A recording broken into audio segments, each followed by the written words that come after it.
어떤 분들은 제가 이 방학 때 나와가지고 좀 편하게 좀 쉬기도 하고 우리 아내가 준비해주는 맛있는 밥도 먹고 왜냐면 제가 대만에 혼자서 장도 봐야 되고 또 제가 여러 가지 뭐 먹는 거 다 씻어야 되고 그걸 일주일 동안 준비하고 또 먹고 하는 게 너무 힘들었거든요.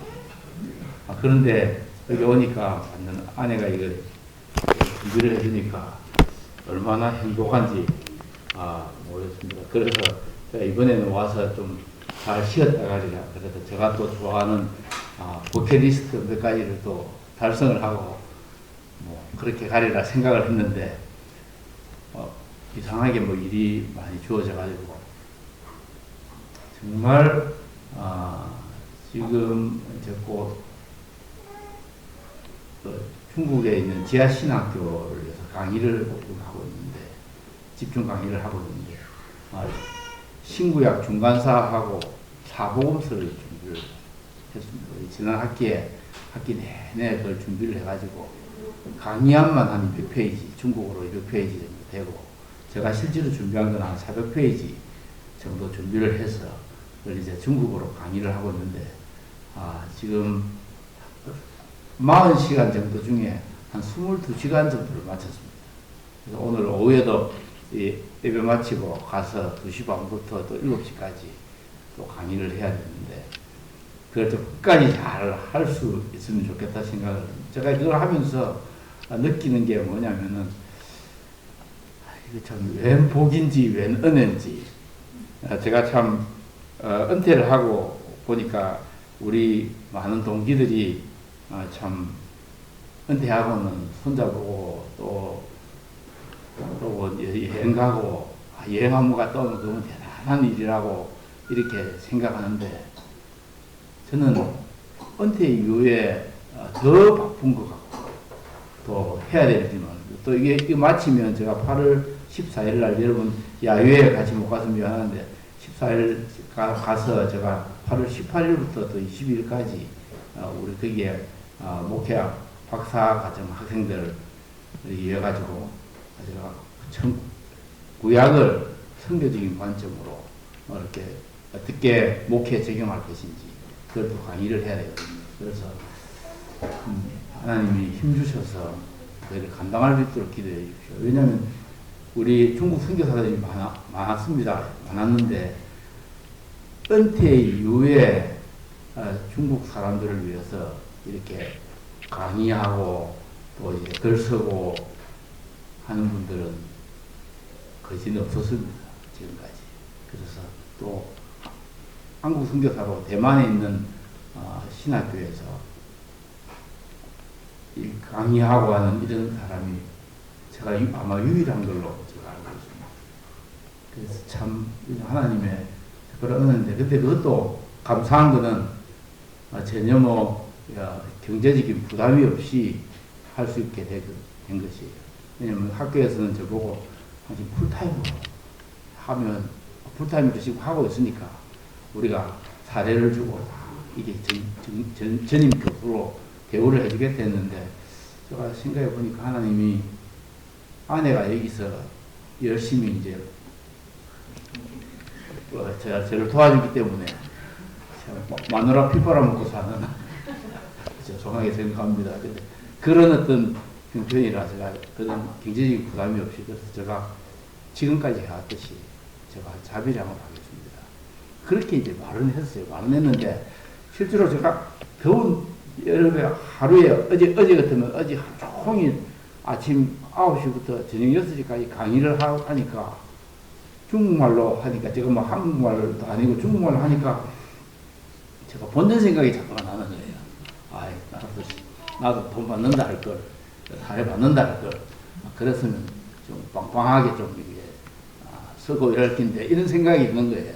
그래서 참 감사한 것은 하나님께서 지금껏 써주시는 것에 대해서 감사합니다. 왜냐하면 중국에 지금 우리 선교사들이 많이 추방이 되지 않았습니까? 추방이 돼가지고 또 부여들이 다 다른 곳에 다 배치가 되고 또 남아있는 친구들도 그게 있어도 설교를 한 번도 제대로 못 하는데, 제가 40시간을 중국에 있는 지도자들, 그것도 이제 그 목회학 석사과정에 있는 목사가 될 사람들 45명을 중국어로 강의할 수 있습니다. 참 너무 감사하다는 생각이 들고요. 그래서 하나님께서 참 저를 불러주실 때까지 제가 충성스럽게 일을 감당할 수 있도록 기도해 주시고, 본문을 한번 보시면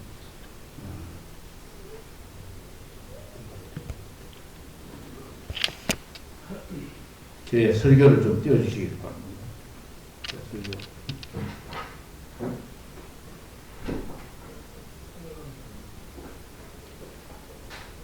오늘 시켜줍니다. 예.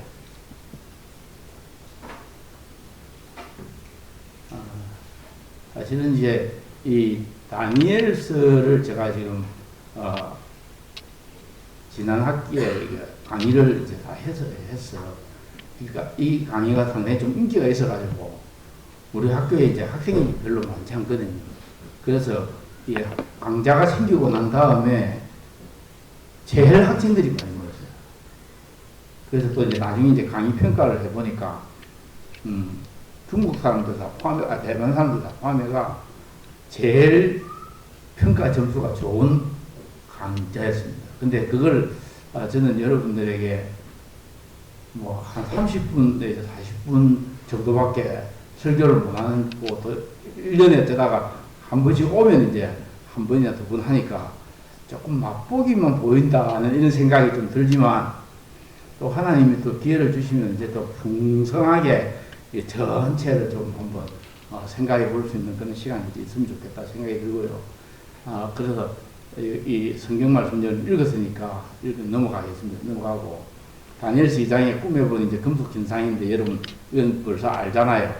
다니엘이 그 이후로 신구약 중간 시대에 올 4대 제국, 바벨론, 그리고 페르시아, 메데 페르시아 제국, 그리고 헬라 제국, 그리고 또 하나의 이제 제국이 이제 로마 제국이잖아요. 그 제국에 대한 것들을 다니엘서 2장과 다니엘서 7장에 이제 환상을 통해서 봤습니다. 그것도 자기가 본 것은 아니고, 다니엘서 2장은 이제 느부갓네살이라고 하는 바벨론 왕이 본 신상이고, 그 다음 7장은 다니엘 자신이 본 환상입니다. 그래서 이 두 가지가 딱 서로 평행을 이루고 대치가 돼가지고 오고 오는 제국들이 어떻게 일어나고 어떻게 망하는지에 대한 이야기를 하고 있는 것이 다니엘서 2장과 7장인데, 이 사실은 다니엘서 전체를 볼 때는 2장과 7장이 핵심입니다. 2장에서 7장이 이제 핵심인데, 요 내용을 가지고 제가 지난번에 잠깐 말씀을 드렸고, 그 중에서 이제 네 제국을 간단하게 정리를 하고 계속 말씀드리겠습니다. 첫째 제국이 바벨론 제국이잖아요. 바벨론 제국은 금인데, 이것은 유대인들이 이때부터 이제 분산이 되기 시작하고 전 세계에 흩어지면서 해당 제도가 시작됐습니다. 그래서 이 해당 제도가 중요한 것이, 이 회당이 그 전 세계에 한 10,000개 이상이나 이제 흩어져 있었어요. 그 10,000개 이상 흩어져 있는 이 해당 제도를 통해서 유대인들이 성전은 무너졌지만, 성전은 해파되었지만, 자기들은 계속해서 신앙을 전승할 수 있습니다.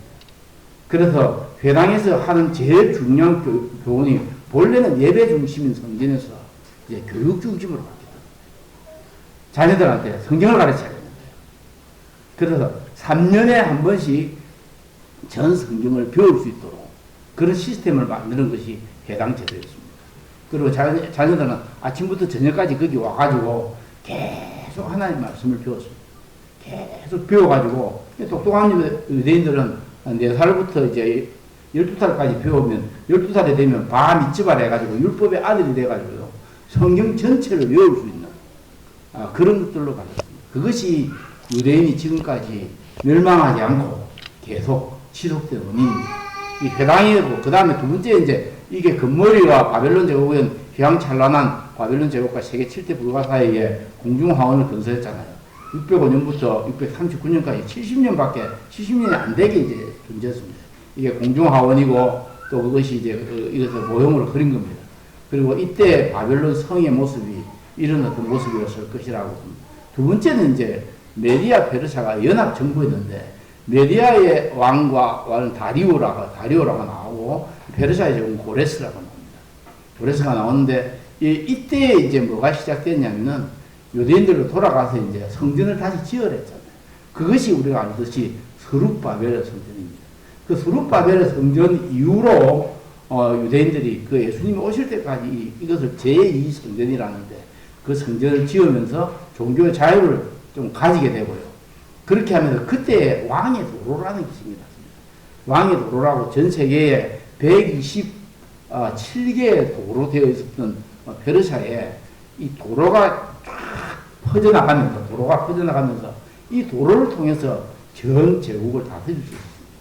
자, 그 다음에 이게 페르시아 제국인데 지금 터키, 시리아, 이라크나 아프가니스탄, 파키스탄, 우즈베키스탄, 심지어는 인도까지 이 페르시아 제국이 확장되어 이집트까지 이것이 그 당시에 실제로 지금의 이제 불가리아 쪽까지 이렇게 확산됐습니다.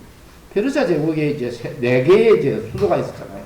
그 중에 하나가 여러분 수산이라는 거 아실 것이고, 에크르바타나나 혹은 페르세폴리스 이런 것들에 대해서 여러분 아마 들어본 적도 있을 텐데, 이 페르세폴리스 이게 정말 여러분 형편이 되면 돈만 모으지 말고 이런데 연구 한번 하시고, 그렇게 해서 여러분 그런 꿈을 한번 우리 공부 잘 열심히 해가지고 우리 여기 같이 한번 천국 가기 전에 한번 공부하도록 합시다. 이게 페르세폴리스의 모습인데, 이 실제로 지금 있는 거죠.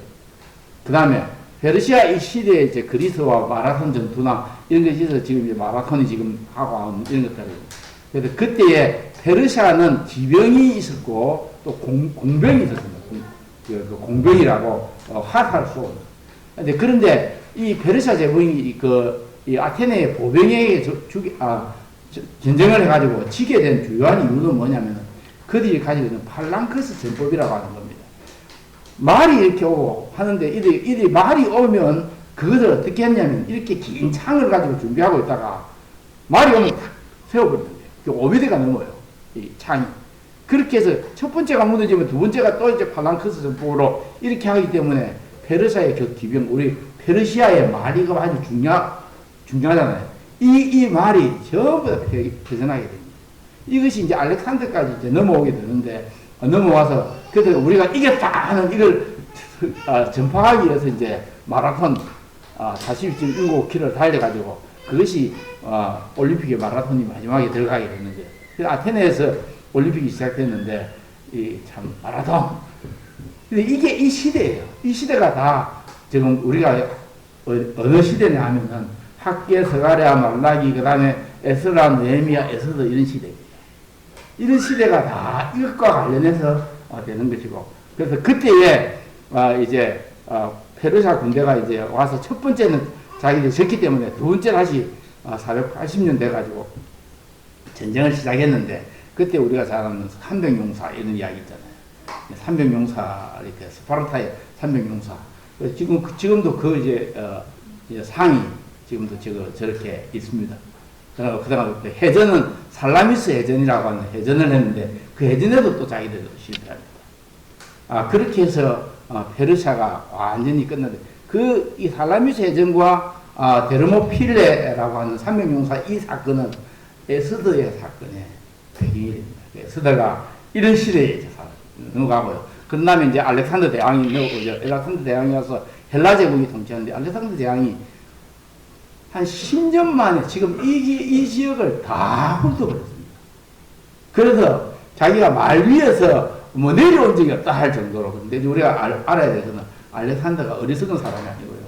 아주 똑똑한 사람입니다. 알렉산더의 스승이 누구냐면 아리스토텔레스에서 배워가지고요. 이 사람이 13살부터 20살까지 배워가지고 이거 말을 타고 가면서 전쟁을 하면서도 뭘 했냐면 책을 손에 놓지 않았다. 그래서 그걸 이제 따가지고 나폴레옹도 책을 손에 놓지 않고 막 이렇게 했는데, 그러면서 그의 목표가 뭐냐면 전 세계를 헬레니즘으로 헬라화 하는 것이 목표였습니다. 헬라어를 전 세계에 보급하고, 보통화로 보급하고, 그 다음에 전 세계를 헬레니즘으로 보급하는데, 제가 이걸 보면서 여러분 중에 거룩한 열정을 가지고 전 세계를 복음으로 복음화하겠다. 전 세계를 정말 예수 믿는 나라 만들겠다. 제가 이런 목표를 가지고 제가 하나님께 기도를 하면서 하나님 중국에 특별히 그 대만부터 시작해서 중국의 큰 부흥을 한번 경험하게 해주세요. 이 대만의 개가족들은 제일 복음화가 안 되는데 이 사람을 좀 예수 좀 믿게 해주십시오. 제가 그걸 이제 목표로 제가 제 인생에 남은 시간 보내려고 합니다. 그래서 저희 집사람도 빨리 보내주시고 그러면 아마 그런 날이 안 오겠나 싶어요.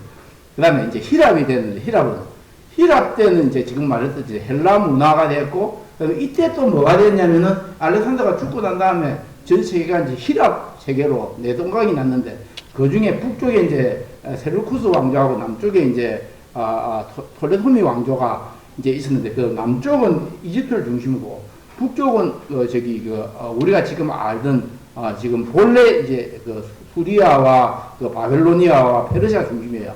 그때에 70인역이 번역됐잖아요. 70인역이 번역돼서 제가 이 70인에 대해서 또 연구를 좀 했어요. 해보니까 70인이 이렇게 중요하구나.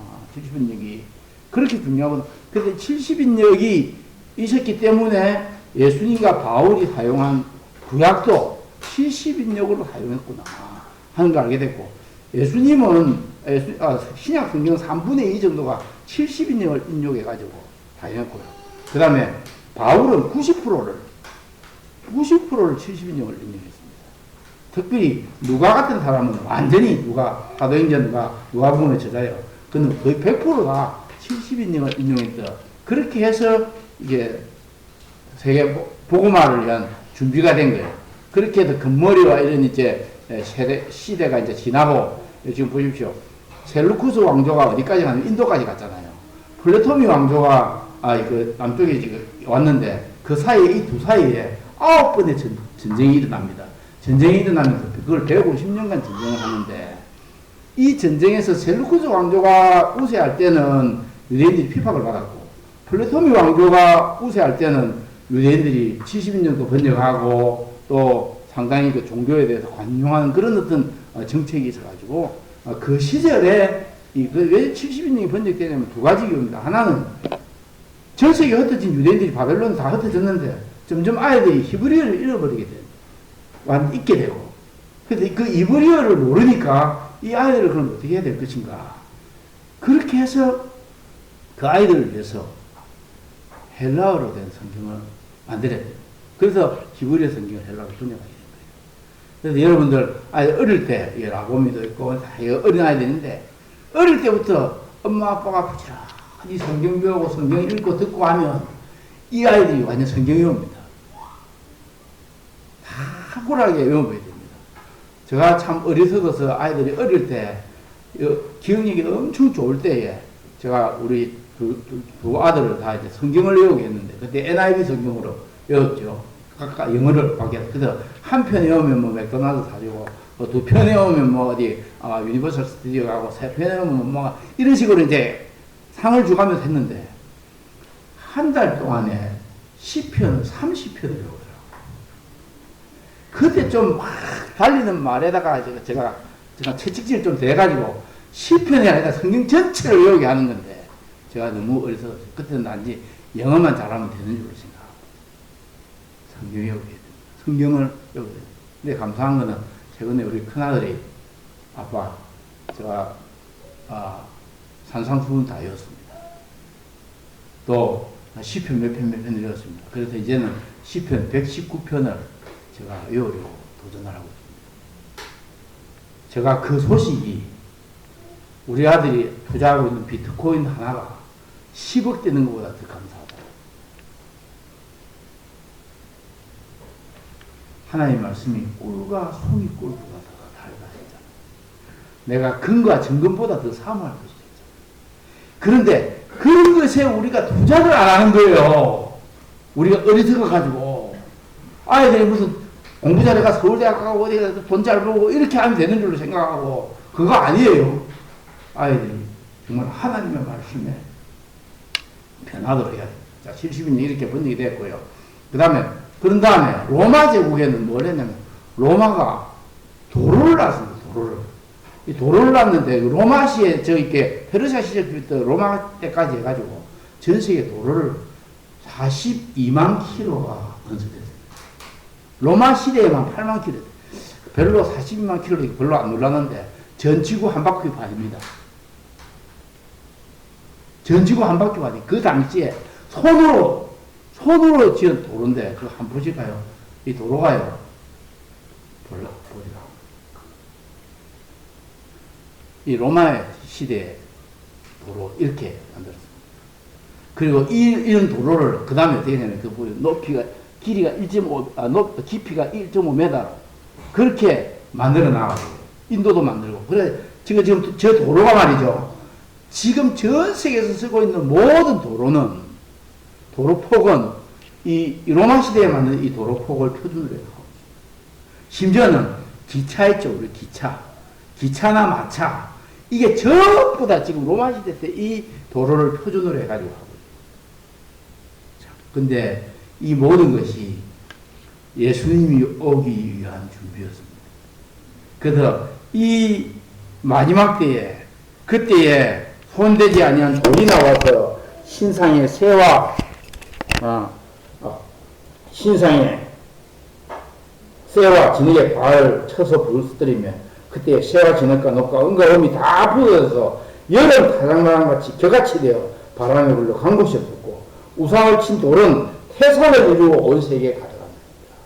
예수의 복음이 태산을 이루어 온 세계에 가득하게 되는 것. 그런데 오늘 이제 남은 시간 동안에 이걸 조금 말씀드려요. 이 메시아이신 예수님을 돌로 비유를 하는데 그것은 메시아 돌은 이중적 역할을 합니다. 하나는 심판의 역할입니다. 메시아를 받아들이고 예수님을 받아들이고 하는 그건 뭐 제국이든 왕이든 다 구원을 해주시지만 예수님을 거절하고 이 복음을 거절하는 사람이 있는 심판의 역할입니다. 그는 개인과 가정과 국가와 제국이 마찬가지입니다. 최근에 이 정부 들어와가지고 교회에 대한 압수수색 시작됐습니다. 제가 여러분 그거 아시는지 모르겠는데 교회에 대한 압수수색이 시작됐습니다. 그건 뭐 부산에서부터 시작됐고 또 다른 데도 다 시작됐는데 그것에 대해서 이 정부가 정신 차려야 됩니다. 그렇지 않으면 하나님이 이 정부를 심판하실 것입니다. 그 다음에 건축자의 버린 돌이 진모퉁이의 머릿돌이 되었나니 그래서 이 건축자의 버린 돌이 뭐냐면 이거 보니까 제가 고린도전서 10장 4절에 보니까 이 반석이 그리스도라 했습니다. 건축자들이 버린 돌이 진모퉁이의 머릿돌. 이 진모퉁이의 머릿돌이 사실은 무거운 것도 10톤 이상이 되는 큰 돌입니다. 이 돌을 성전을 지을 때에 그 구레석을 파가지고 그걸 옮겼는데 옮긴 그 돌이 기초가 되어 그것을 모퉁이의 머릿돌이 했습니다. 그것은 상하로 좌우로 그렇게 다 퍼져나가면서 성전을 온전하게 하는. 그래서 유대인들은 그것을 기초돌이라고 하고 모퉁이돌이라고 하고 반석이라고 하는데 이 반석이 바로 뭐냐면은 구약의 예수 그리스도라. 자, 이사야서 8장 14절 15절에는 그가 성소가 되시리라. 그러나 이스라엘의 두 집에는 걸림돌과 걸려 넘어지는 반석이 되실 것이며 예루살렘 주민에게는 함정과 올무가 되시리니. 자, 보십시오. 이 예수를 받아들이는 사람에게는 구원의 돌이 되지만 받아들이지 않는 자들에게는 걸림돌과 걸려 넘어지는 반석이 되어서 이것을 산산조각을 만들어내는 것이 예수 그리스도다. 근데 예수 그리스도, 자, 중국이 지금 상당한 위기에 있습니다. 여러분들 잘 보시는지 모르겠지만 중국이 우리 시진핑 정부가 들어온 다음에 교회를 만들고 있습니다. 흔한 성에만 교회를 4,000개 문을 닫겠습니다. 그건 여러분 유튜브 이런 데 보면 아실 건데 그 외에 많은 선교사 명단이 다 들어가고 그래서 선교사들이 다 추방됐습니다. 그 앞에 정권부터 시작해가지고 우리의 모든 선교사들의 명단을 다 넘겨줬어요. 불교의 명단도 넘겨줬는데 선교사 명단 간단하잖아요. 교단 주소로 넘겨주면 돼 끝나는 거예요. 그런데 그렇게 해서 우리 선교사들이 많이 추방되었습니다. 그런데 선교사를 핍박하고 교회를 핍박하고 하나님의 교회를 핍박하는 정권이 오래 가지 못합니다. 그럴 때는 이스라엘의 주민은 걸림돌과 걸려 넘어지는 반석이 될 것입니다. 그러므로 이사야서 28장 16절에 주의 앞에서 이같이 이르시되 내가 한 돌을 시온에 두어 기초로 삼았노니 그 시험한 돌이요 귀하고 견고한 기초돌이라 그것을 믿는 다급하게 되지 않니 다급하다 이거 다른 성경에는 궁급하지 않다. 여러분 정말 예수님 믿으면은 조급하지 않습니다. 반석이신 예수님께서 왕이 되신다고 믿으면 조급하지 않습니다. 그래서 잠 못 이루고 이렇게 하면 안 됩니다. 우리 건운한 사모님. 참 잘 자야 됩니다. 예수님이 우리의 반석이신데, 그래서 시험한 도리요, 귀하고 견고한 기초돌이라 그것을 믿는 자는 다급하게 되지 아니하리라. 그래서 제가 여기 말했잖아요. 이걸 예수님이 본인에게 적용을 하면서 뭐라고 했냐면, 구약 성경의 도를 예수님 자신이 적용하는 내용이 악한 포도 농부에 비유해 나옵니다. 마태복음 21장 41-44절인데 한번 보시겠습니다. 예수께서 이르시되 너희가 성경에 건축자들의 버린 돌이 모퉁이의 머릿돌이 되었나니 이것은 주로 말미암아 된 것이요 우리 눈에 기이하다 함을 읽어본 적이 없느냐. 여기 보십시오. 건축자의 버린 돌이 모퉁이의 머릿돌, 조금 전에 우리가 읽었던 시편 118편 22절에서 인용했습니다. 이것은 주로 말미암아 된 것이요 우리 눈에 기이하다 함을 읽어본 적이 없느냐. 그런 다음에 예수님께서 그러므로 내가 너희에게 이르노니 하나님의 나라를 너희는 빼앗기고 그 나라에 열매 맺는 백성이 받으리라. 이 돌 위에 떨어지는 자는 깨지겠고, 이것은 또 어디서 인용했냐면 조금 전에 봤던 이사야서 8장 14절 15절에서 이 돌이 거치는 돌이 되고 부수는 돌이 된단 말이야. 또 사람에 떨어지면 그를 가루로 만들어 흩어지. 이것은 또 다니엘서 2장 34절 그리고 44절 45절에서 인용했습니다. 그러니까 예수님이 이 모든 구절을, 돌과 관련된 구절을 본인에게 적용을 하십니다. 이해하시겠습니까? 그러니까 우리가 이것을 보고 여러분 제국에 누가 대통령이 되고 누가 대통령이 안 되고 이런 것에 대해서 너무 조급해하지 않기를 바랍니다. 그들은 하나님의 손 아래에 있는 조례부족합니다. 시진핑 마찬가지입니다. putin 마찬가지입니다. 김정은 마찬가지입니다. 죄송합니다만은 이재명 대통령 마찬가지입니다. 하나님이 확 불어버리면 골 끝입니다. 그 다음 사도 바울은 또한 예수님의 해석과 동일하게 모퉁이돌 사도와 선지자 이걸 말하는데 로마서 9장 33절을 한번 볼까요? 기록된 바 보라 내가 걸림돌과 거치는 바위, 이게 이사야서 88장 14절 15절에서 인용했잖아요. 시온에 두노니 그를 믿는 자는 부끄러움을 당하지 아니하리라. 예수님을 믿는 자는 부끄러움을 당하지 아니하리라.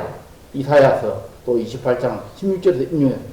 조금 전에 인용했던 그 모든 구절을 똑같이 사도 바울도 여기서 인용합니다. 그런 다음에 고린도서 4장 16절에는 너희는 너희가 하나님의 성전이고 하나님이 성령이 너희 안에 계시는 것을 알게 합니다. 하나님이 성령이 계시고 너희가 성전이 된다. 이제는 예루살렘 성전이 완전히 해파되고 없어졌잖아요. 그 유대인들 가운데는 제3 성전을 짓겠다는데 우리가 바로 그 성전이고 교회가 바로 그 성전이란 말이에요. 그리고 그 성전의 기초돌은 바로 예수님이고 모퉁이돌은 예수님이고 그를 통해서 동서남북으로 우리가 건축이 되어 가면서 성전이 완성되는 그것은 하나님 나라의 완성입니다. 그래서 교회는 이 땅에서 잠시 동안 그 하나님 나라를 나타내 보이는 표상입니다. 그래서 여러분 교회를 귀하게 생각해야 되는 건 막 그냥 모여가지고 우리 애 한번 들었다 그래서 편하 그게 아니고 정말 교회와 하나님의 나라의 기초가 예수 그리스도라고 하는 자세를 굳게 붙잡고 살아야 됩니다. 그래서 누구든지 하나님의 성전을 더럽히면 하나님 그 사람은 멸하리라. 하나님의 성전은 거룩하니 너희도 거룩하니라. 근데 교회는 정말 거룩하게 정말 예수님 닮아가는 그런 교회가 돼야 됩니다. 에베소서 2장 20절 21절 보겠습니다. 보면 너희는 사도들과 선지자들의 터 위에 세우시고 있는 자라. 그리스도께서 친히 모퉁이들이 되었느니라. 그리스도께서 모퉁이들이 되었다. 그 안에서 건물마다 서로 연결되고 주 안에서 성전이 되어가고 너희도 성령 안에서 하나님과 일처가 되게 하여 그리스도의 사람과 함께 지어가지고 감사한 것은 우리를 이 성전 짓는데 모퉁이들이 있는데 그 중에 벽돌 하나가 될 수도 있고 돌 하나가 될 수도 있는데 우리를 그걸 사고 있었단 말이에요. 그래서 그게 서로 연결이 되고 그렇게 서로 지어져 가야 된단 말이에요. 서로 지어져 가는 그런 일들이 이래야 돼요. 근데 그것이 뭐냐면 사도들과 선지자들 그 말은 하나님의 말씀의 기초 위에 교회가 세워가는 거예요. 그래서 하나님의 말씀을 철저하게 또 잘 배우셔야 될 필요가 있습니다. 자, 그런데 이제 종이하고 사도들도 이 이야기를 동일하게 합니다. 사도행전 4장 11절 볼까요? 이 예수는 너희 건축자들의 버린 돌로서 진 모퉁이 머리들이. 이것도 누가 어디서 인용했어요? 시편 118편 22절 또 인용했어요. 그죠? 또 그 다음에 다른 이름은 구원을 얻을 수 없나니 천하의 사람 중에 구원을 받으면 다른 이름을 우리에게 주신 게 없습니다. 이 땅의 대통령이 우리 구원하지 않습니다. 이번에 보니까 저 우파에 속하는 많은 분들이 모스탄이 왔다고 모스탄이 마치 메시아가 오는 것처럼 기다리고 계신데 모스탄이 심지어 트럼프가 우리를 구원해 주는 것이 아니고 예수님이 예수가 왕이시고 예수가 영원히 왕으로 통치하고 계십니다. 근데 이제 문제는 천하의 다른 이름을 우리에게 주신 게 없습니다. 베드로에게 내가 이 반석에 내 결을, 이 반석이 뭐냐?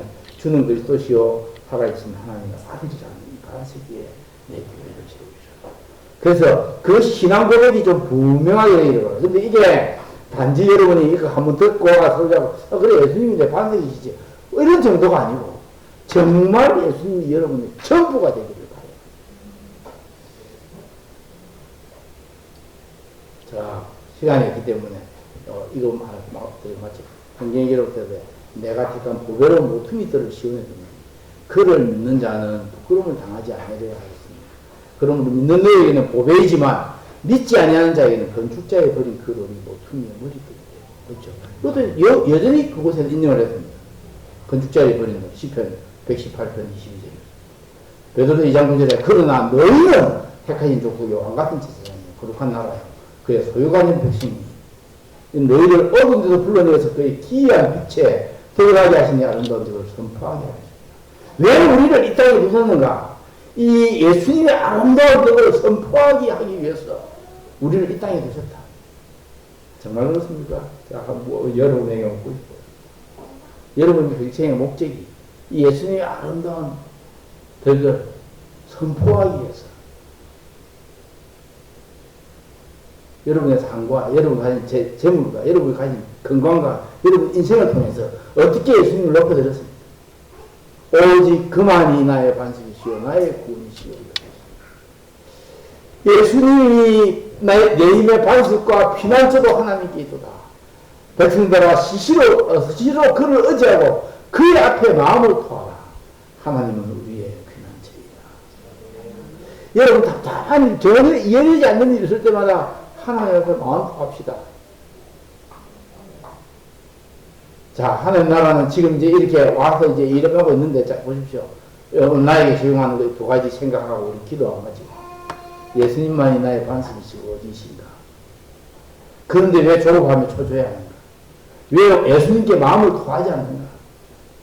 성전의 완성을 위해서 어떻게 노력하는가? 초림과 재림사의 열방을 향한 공리의 시대고 선교의 시대인데 나는 우리 교회는 무엇을 하고 있는가?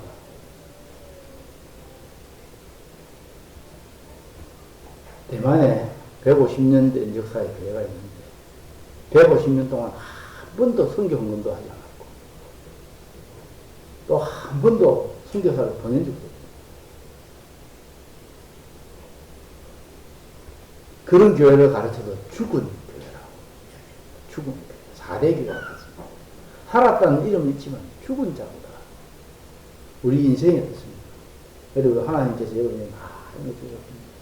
건강도 주시고 재물도 주시고 재물도 능을 주시고 여러 가지 기회를 주셨는데 그것을 주와 복음을 위해서 어떻게 살겠습니까? 제가 한 가지 예를 드리고 말씀을 마치고, 최근에 세상에 권해서가 허봉량 선교사라고 하는 분의 간증을 들었어요. 그분이 북한에 미국에서 지금 기도원을 오랫동안 했고 지금 올해 88세인데 그분이 북한에 갔다 온 이야기를 하면서 북한에 가니까 참 너무 힘들고 했다. 사람들이 뭐 아이들이 5살인데 우리나라에 3살만 키도 그렇고 자라기도 하고 영양실조고 이게 그런 어떤 형편에서 어떤 마을에 가니까 어떤 한 사람이 끌려가서 그 어디로 끌고 가냐 그래 물었더니 저 친구 개를 잡아먹어가지고 거기는 단백질이 부족하니까 이런 뭐 개혀하는 사람도 있고 개 안 하는 사람도 있지만 그 단백질이 부족하니까 개를 키워가지고 개를 잡아먹는 게 유일한 방법인데 한 집에서 개가 없었더라고.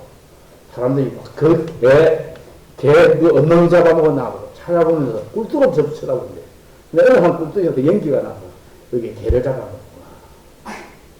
그래가지고 가서 이제 직접 가면 안 되니까 안전요원을 불러가지고 보안 요원을 불러가지고 같이 이제 개 잡아먹으니까 호통 열어라.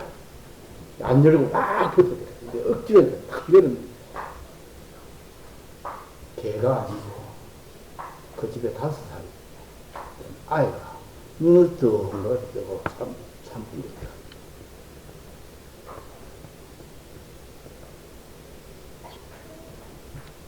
그들이 38선 조금 위에 태어났다는 죄 때문에 그들이 그렇게 어렵게 살고 있는 것이 우리 성도입니다.